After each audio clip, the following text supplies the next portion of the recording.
আমি খারাপের ঘরে খারাপ।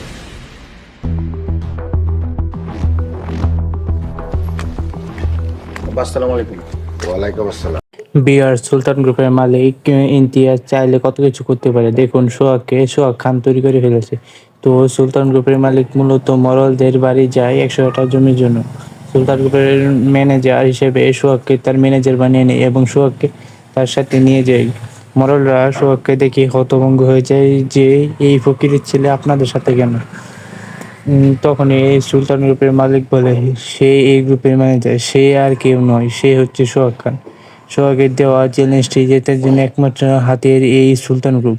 মহলদের দিন আস্তে আস্তে ঘনিয়ে আসছে, যা এই পর্বে দেখা যায়। সবাইকে ধন্যবাদ। আসসালামু আলাইকুম।